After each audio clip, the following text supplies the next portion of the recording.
आज हम गुफा अन्वेषण की दो भयावह कहानियों पर नजर डालेंगे जो बेहद दुखद रहीं। हालांकि इस बार दोनों कहानियां एक ही गुफा में एक ही साल में घटीं और एक ही कारण से बुरी तरह विफल हुईं। बस दूसरी घटना पहली से कहीं ज्यादा भयावह थी। हमेशा की तरह दर्शकों को सावधानी बरतने की सलाह दी जाती है। जून 1988 की शुरुआत में एक गुफा अन्वेषण दल ने केंटकी की हिक्स गुफा में एक ऐसी खोज की जो सभी के लिए एक चेतावनी होनी चाहिए थी। पहले पानी से भरे एक गड्ढे में उन्हें जो मिला वह उस गर्मी के मौसम में कई टीमों के लिए एक दिलचस्प आकर्षण बन गया, लेकिन यह महज एक रोचक भूवैज्ञानिक जिज्ञासा से कहीं ज्यादा था। यह एक मौत का जाल था जो पीड़ितों को अपना शिकार बनाने के लिए तैयार था। और उसी साल अक्टूबर तक यह थाला इसने अपना असली रूप दिखा दिया। हिक्स गुफा केंटकी में हिडन रिवर कॉम्प्लेक्स का हिस्सा है, जो ग्रीन नदी के दक्षिण में मैम्थ केव नेशनल पार्क से ऊपर की ओर सिंकहोल क्षेत्र में फैली हुई लगभग क्षैतिज संगीत रास्तों की एक विस्तृत 20 मीटर लंबी प्रणाली है। ऊर्ध्वाधर गुफाओं के विपरीत, जिनमें रस्सी का काम और तकनीकी चढ़ाई की आवश्यकता होती है, हिक्स गुफा मुख्य रूप से चलने और रेंगने वाले मार्ग हैं जो चूना पत्थर की चट्टान से होकर मीलों तक फैले हुए हैं। हिक्स गुफा का जे सर्वेक्षण खंड ग्रीन नदी के प्रवेश द्वारों से काफी दूर स्थित है। यह गुफा प्रणाली के भीतर गहराई में स्थित है, जहां सर्वेक्षण दल एक दशक से अधिक समय से व्यवस्थित रूप से मार्गों का मानचित्रण कर रहे थे। इस क्षेत्र में एक धारा थी जो सामान्यतः स्टेशन जे 278 के आसपास से निकलती थी और मार्ग के साथ बहती हुई स्टेशन जे 247 पर एक गड्ढे में गिरती थी, जिसे गुफा विशेषज्ञ स्लंप पिट कहते हैं। यह गुफा के कीचड़ वाले तल में 8-7 फीट का एक गड्ढा है। 1976 से 1987 तक लगभग 15 अलग-अलग सर्वेक्षण दल अपने मानचित्रण अभियानों के दौरान इस स्लंप पिट से गुजरे थे। उन सभी ने एक ही बात देखी थी, गड्ढे के तल पर कम से कम 2 फीट गहरा पानी का एक कुंड, जिसके आगे कोई स्पष्ट विस्तार नहीं था। पानी से भरा यह गड्ढा एक निम्न स्थान से अधिक कुछ नहीं प्रतीत होता था, जहां धारा एकत्रित होती थी और संभवतः चट्टान की दरारों से धीरे धीरे बह जाती थी। आगे जांच करने का कोई कारण नहीं था और निश्चित रूप से कीचड़ में खड़े पानी में उतरने का भी कोई कारण नहीं था। गहरे गड्ढे में पानी का जमाव। लेकिन 1988 की वसंत ऋतु केंटकी में मौसम की असामान्य स्थितियां लेकर आई।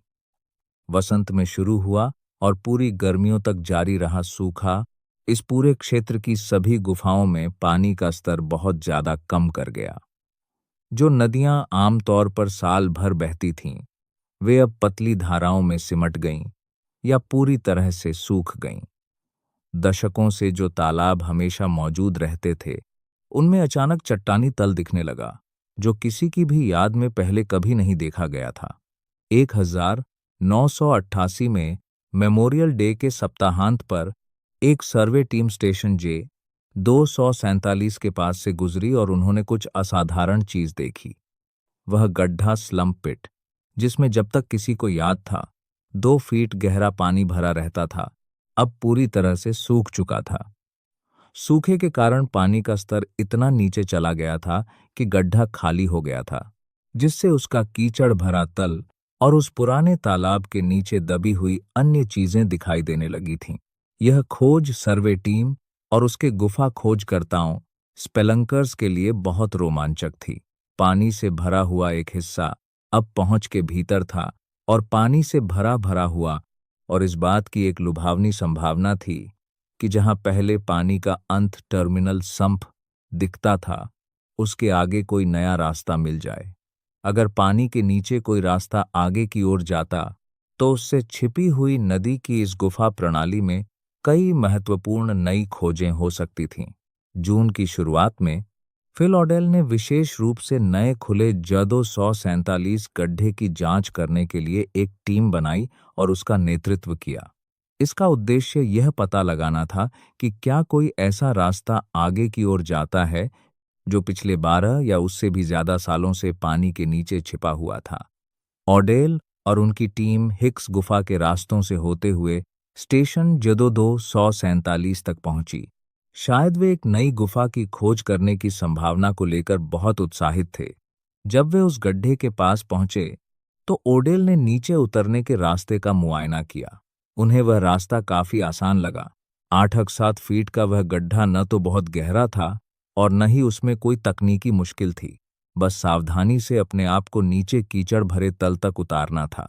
सबसे नीचे फ्लो, स्टोन, चूना, पत्थर की परत के एक लटकते हुए हिस्से के नीचे ऑडेल को एक आशाजनक रास्ता दिखाई दिया। लगभग 3 फीट ऊंचा और 1 से 2 फीट चौड़ा एक गलियारा। यह निश्चित रूप से जांच करने लायक था। ऑडेल उस गड्ढे में नीचे उतरे ताकि वे उस संभावित रास्ते को और करीब से देख सकें।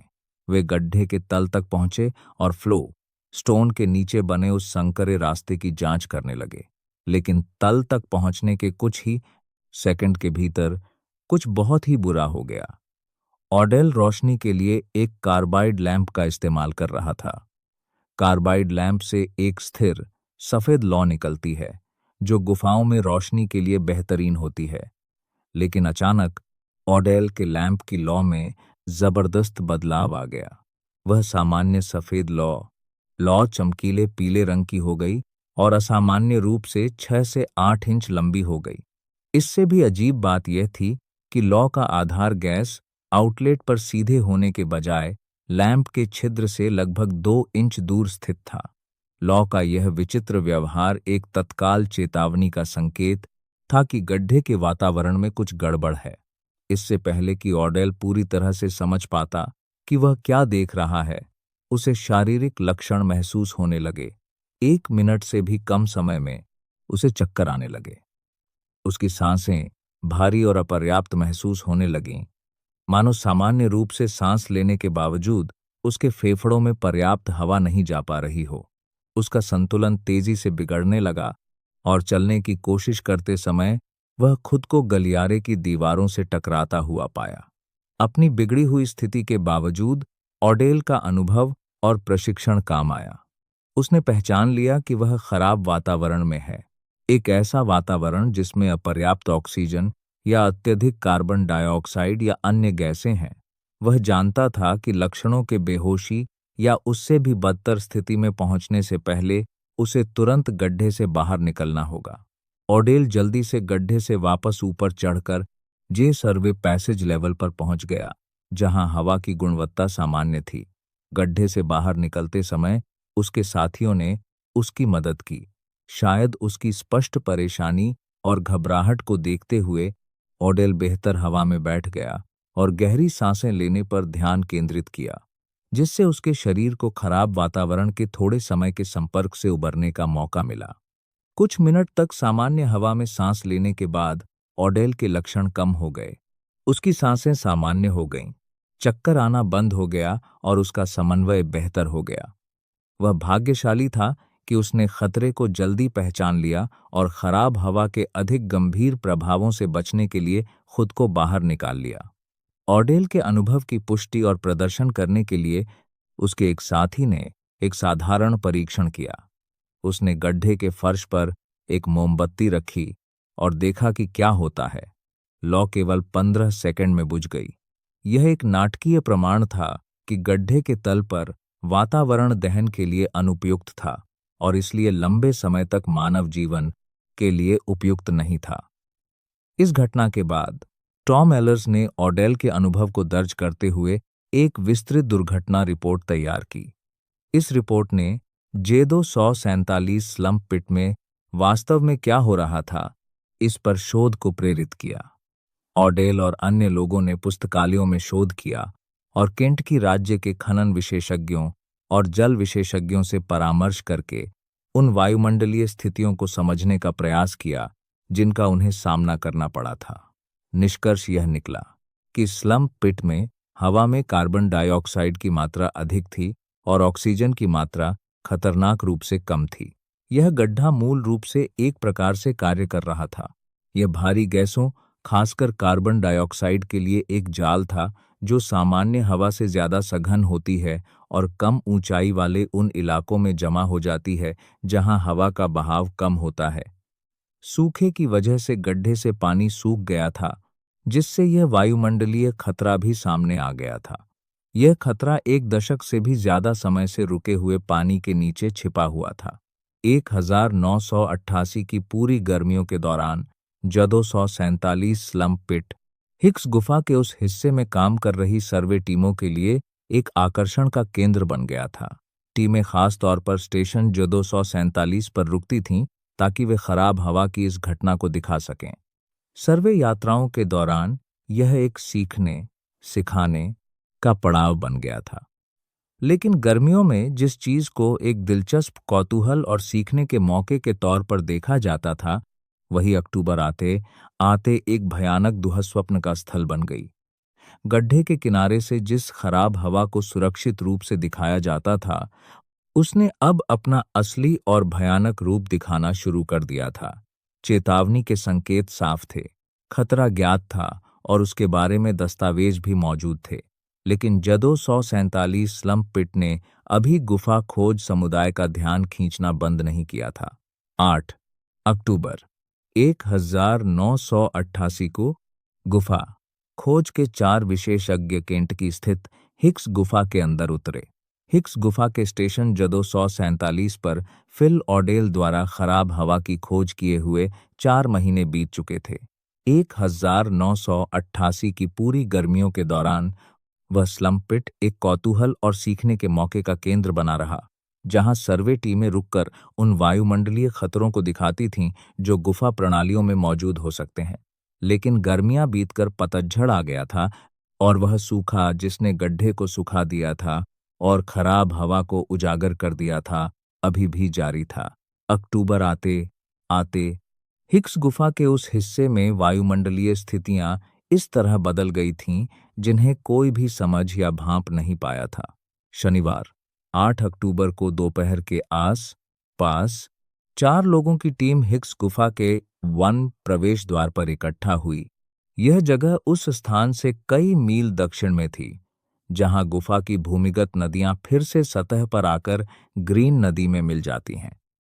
इस समूह में टॉम हॉलर्स शामिल थे, जिनकी उम्र 40 वर्ष थी और जिन्होंने ही हिक्स गुफा प्रणाली में ऑडेल की दुर्घटना की रिपोर्ट तैयार की थी। उनके साथ ड्यूक हॉपर भी थे, जिनकी उम्र 41 वर्ष थी और जो इस 20 मीटर लंबी भूल भुलैया की खोज और सर्वे करने में उतने ही अनुभवी थे। उनके साथ 40 वर्षीय लैरी पीटरसन और 22 वर्षीय बारबरा ग्राहम भी थे, जो समूह की सबसे युवा सदस्य थीं। प्रवेश द्वार से नीचे क्षैतिज मार्गों तक पहुंचने के लिए 85 फीट 26 मीटर की खड़ी ढलान से नीचे उतरना पड़ता था। चारों ने अपनी रस्सियां बांधीं और एक एक करके नीचे उतरे। अपने ऊर्ध्वाधर उपकरण प्रवेश द्वार के गड्ढे के तल पर ही छोड़ दिए। उन्हें बाकी यात्रा के लिए रस्सी के उपकरणों की आवश्यकता नहीं होगी, क्योंकि हिक्स गुफा मुख्य रूप से क्षैतिज चलने और रेंगने वाले मार्ग थे। प्रवेश द्वार से ठंडी हवा बाहर की ओर बह रही थी, जैसा कि आमतौर पर ठंडे मौसम में होता है, जिससे चिमनी जैसा प्रभाव पैदा हो रहा था। ग्रीन नदी पर निचले प्रवेश द्वार लगभग 150 फीट नीचे थे। इस यात्रा के लिए इस समूह का एक खास मकसद था। उन्होंने गुफा में 2 जगहों से काले पदार्थ के नमूने इकट्ठा करने की योजना बनाई, एक स्टेशन 24 पर और दूसरा उस नाले के तल से जो स्टेशनों J278 और J247 को जोड़ता था। इन नमूनों का विश्लेषण यह पता लगाने के लिए किया जाएगा कि क्या 24 पर मौजूद नाला J सर्वेक्षण अनुभाग में मौजूद नाले से जुड़ा है, जिससे छिपे हुए नदी परिसर की भूमिगत जल प्रणाली का नक्शा बनाने में मदद मिलेगी। चारों गुफा खोजकर्ता रास्तों से होते हुए 24 पर अपनी पहली नमूना इकट्ठा करने की जगह की ओर बढ़े। उन्होंने वहां अपने नमूने इकट्ठा किए और फिर गुफा में लगभग 20 फीट और आगे J सर्वेक्षण अनुभाग की ओर बढ़े। इस रास्ते में 40 फीट ऊंचे J280 गुंबद से नीचे उतरना शामिल था, जो एक अन्यथा समतल गुफा प्रणाली में एक बड़ी ऊर्ध्वाधर बाधा थी। वे सावधानी से नीचे उतरे और स्टेशन J247 के पास अपनी दूसरी नमूना इकट्ठा करने की जगह की ओर बढ़ते रहे। स्टेशन J247 जाहिर है उस धंसने वाले गड्ढे स्लम्प पिट की जगह थी जहां जून में फिलॉडेल को खराब हवा का सामना करना पड़ा था। वह गड्ढा, जिसमें 1976 से 1987 तक 2 फीट गहरा पानी का कुंड था, चल रहे सूखे के कारण अभी भी सूखा पड़ा था। गड्ढे के तल पर फ्लॉस्टोन की छत के नीचे का रास्ता अभी भी अनखोजा था, हालांकि कहा जाता था कि यह आगे की ओर छिपी हुई नदी गुफा हिडन रिवर केव से जुड़ने का आखिरी संभावित रास्ता था। केंटकी के गुफा खोज समुदाय में छिपी हुई नदी गुफा की बदनामी थी। यह बहुत ज्यादा प्रदूषित थी, जिसमें हॉर्स केव सिटी शहर से आने वाले सीवेज और औद्योगिक कचरे का प्रदूषण फैला हुआ था। गुफा के वातावरण को अक्सर बहुत ही खराब बताया जाता था और उसमें बहने वाला नाला ऐसा प्रदूषण अपने साथ ले जाता था जो अंततः ग्रीन नदी के झरनों में मिल जाता था। ऐसी अटकलें थीं कि भूमिगत जल प्रणालियां आपस में जुड़ी हुई हैं और ऐसा लगता था कि J247 के धंसने वाले गड्ढे के तल पर मौजूद रास्ते से वैसी ही गंध आ रही थी जैसी छिपी हुई नदी गुफा से आती थी। जैसे ही चारों लोग स्टेशन J247 के पास पहुंचे, वे धंसने वाले गड्ढे से लगभग 5 से 10 फीट पहले ही रुक गए ताकि अपने नमूना इकट्ठा करने के उपकरण तैयार कर सकें। यह स्थिति जानबूझकर और सावधानी से चुनी गई थी, क्योंकि गड्ढे में खराब हवा का खतरा पहले से पता था। उन्होंने अपने बैग उतारना और नमूना इकट्ठा करने के काम के लिए अपना सामान व्यवस्थित करना शुरू कर दिया। पीटरसन ने अपने हेलमेट से जुड़ी कार्बाइड लैंप हटाई और अपना पैक नीचे रख दिया। ग्राहम ने भी अपना पैक उतार दिया। हॉपर ने अपना गोला, बारूद का बक्सा और कैमरा केस एक तरफ रखा और अपना पैक भी उतार दिया। एलर्स ने अपना दायां दस्ताना उतार दिया। जब वे अपना सामान व्यवस्थित कर रहे थे, तो किसी ने रास्ते में एक गंध महसूस की। यह एक हल्की सी गंध थी, न तो पेट्रोलियम जैसी और न ही इथाइल मरकैप्टन की जानी पहचानी गंध। इसे प्राकृतिक गैस में मिलाया जाता है। इसे कुछ हद तक बहुत तेज फफूंदी जैसा बताया गया था, एक अजीब सी गंध जिसे उनमें से कोई भी ठीक से पहचान नहीं पा रहा था। हॉपर और एलर्स स्लम्प पिट के सबसे करीब खड़े थे, जबकि पीटरसन और ग्राहम उनसे लगभग 4 से 5 फीट पीछे रास्ते में खड़े थे।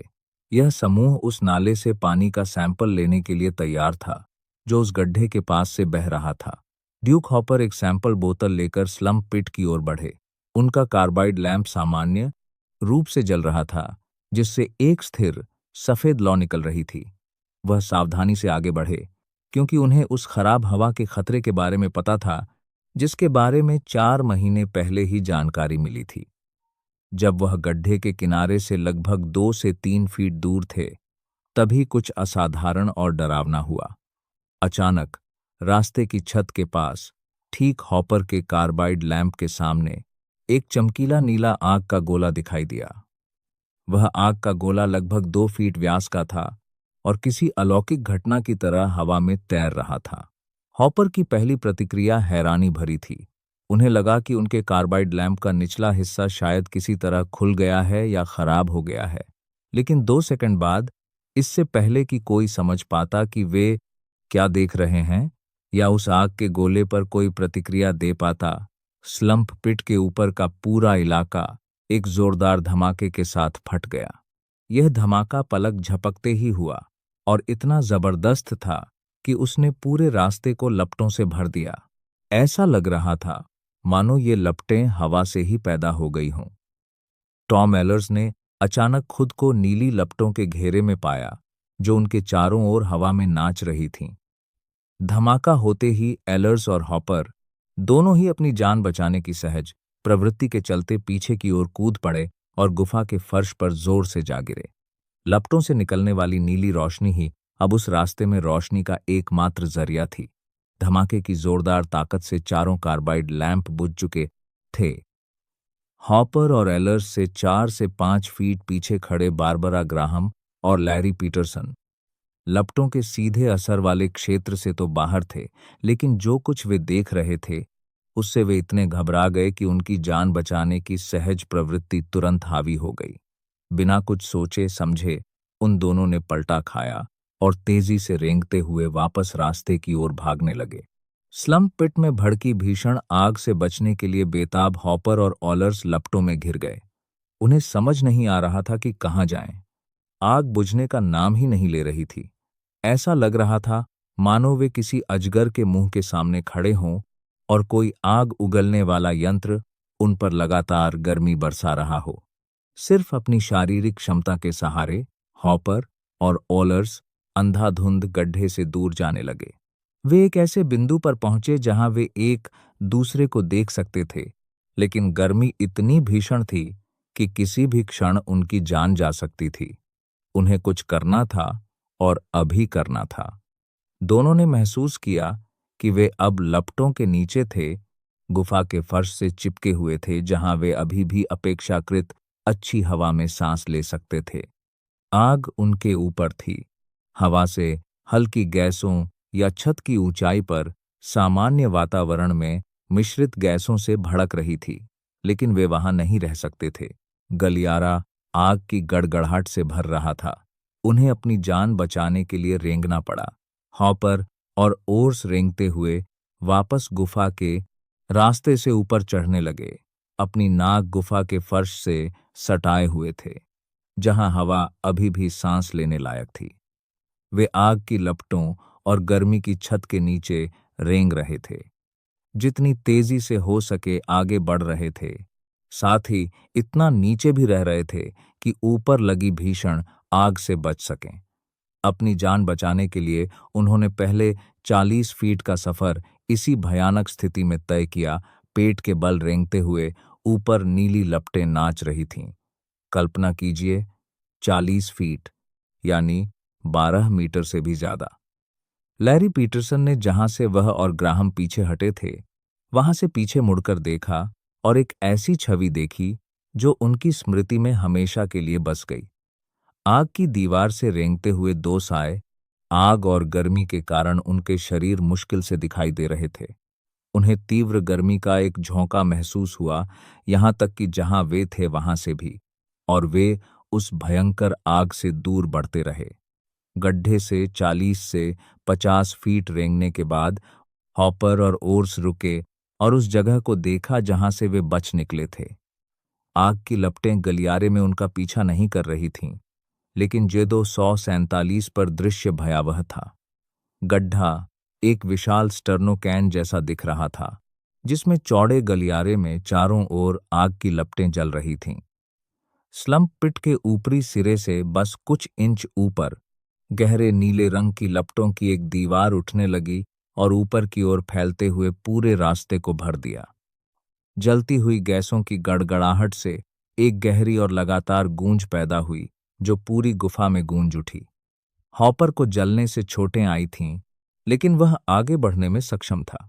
उसने देखा कि धमाके का सबसे ज्यादा असर उसके दाहिने हाथ पर पड़ा था। उनके दो साथी पहले ही रास्ते में आगे बढ़कर उनकी नजरों से ओझल हो चुके थे। इसीलिए हॉपर और उसके साथी ने एलर की टॉर्च को आपस में बांट लिया, जो उनके पास मौजूद एकमात्र काम करने वाली रोशनी थी। उनके बीच वे गुफा के प्रवेश द्वार की ओर बढ़ते रहे। पीटरसन और ग्राहम एक ऐसे बिंदु पर रुक गए जहां मार्ग रेंगने के बजाय चलने के लिए पर्याप्त ऊंचाई पर पहुंच गया था। जब हॉपर और एलर्स उनके पास पहुंचे तो समूह ने अपनी स्थिति का जायजा लिया। एआरएस ही एकमात्र ऐसा व्यक्ति था जिसके पास अभी भी उसका पैक था, जिसमें अतिरिक्त कार्बाइड ईंधन और 2 अतिरिक्त टॉर्च, साथ ही एक अतिरिक्त कार्बाइड लैंप था। वे विस्फोट में बुझ गए 2 कार्बाइड लैंप को फिर से जलाने में कामयाब रहे, जिससे उन्हें बाहर निकलने के लिए पर्याप्त रोशनी मिल गई। लेकिन उनका अधिकांश उपकरण स्लम्प पिट में ही छूट गया था। पैक, कैमरा, उनके द्वारा एकत्र किए गए नमूने, पानी के नमूने एकत्र करने की तैयारी करते समय अलग रखे गए विभिन्न उपकरण, कोई भी छोड़े गए उपकरण को वापस लेने के लिए नहीं जाना चाहता था। स्लम पिट अभी भी जल रहा था, मार्ग के उस हिस्से को लपटों और गर्मी से भर रहा था, और उनमें से किसी की भी उस नरक में लौटने की कोई इच्छा नहीं थी। उन्होंने उपकरण छोड़ने और गुफा से सुरक्षित बाहर निकलने पर ध्यान केंद्रित करने का निर्णय लिया। समूह ने गुफा से बाहर निकलना शुरू किया और उसी रास्ते पर वापस लौटने लगे जिससे वे गुफा में गए थे। वे 40 फीट ऊंचे जदो 180 गुंबद पर चढ़े, 2.0 फीट लंबे मार्ग से होते हुए 24 क्षेत्र की ओर बढ़े और अंततः 85 फीट गहरे प्रवेश द्वार के निचले हिस्से तक पहुंच गए। उन्होंने अपनी रस्सी बांधी और एक एक करके सतह पर वापस आ गए और लगभग शाम 4:30 बजे पश्चिमी प्रवेश द्वार से बाहर निकले। गुफा में प्रवेश करने के 4.5 घंटे बाद सतह पर पहुंचने के बाद उन्होंने अपनी चोटों की जांच की। ड्यूक हॉपर के चेहरे पर जलने के निशान थे, जहां तीव्र गर्मी ने उनकी खुली त्वचा को प्रभावित किया था। टॉम्स ने पाया कि उनके दाहिने हाथ के बाल जल गए थे और दर्द बहुत तेज था। दोनों पुरुषों ने सूती ओवरऑल पहने हुए थे, जो गुफा में रहने के दौरान गीले हो गए थे, और इस गीलेपन ने वास्तव में उन्हें कुछ हद तक सुरक्षा प्रदान की थी। कपास, विशेष रूप से गीला होने पर, सिंथेटिक सामग्री की तुलना में अपेक्षाकृत कम ज्वलनशील होता है, और शायद इसी ने उन्हें अधिक गंभीर जलन से बचाया। एक सवाल जो उन सभी को परेशान कर रहा था वह यह था कि उन्होंने जांच की कि क्या हुआ था और विस्फोट किस वजह से हुआ था। टॉम एलर्स ने आग के गोले और उसके बाद गुफा में लगी आग के संभावित कारणों की खोज शुरू की। एक सिद्धांत यह था कि हिडन रिवर गुफा से ज्वलनशील गैसें हिक्स गुफा में चली गई थीं। पिछले सप्ताहांत उस क्षेत्र में 3 से 4 इंच बारिश हुई थी, जो कि काफी मात्रा थी, और इससे जुड़े गुफा तंत्रों में जल स्तर बढ़ गया होगा। यदि हिडन रिवर गुफाओं के दूषित पानी में घुली हुई गैसें थीं,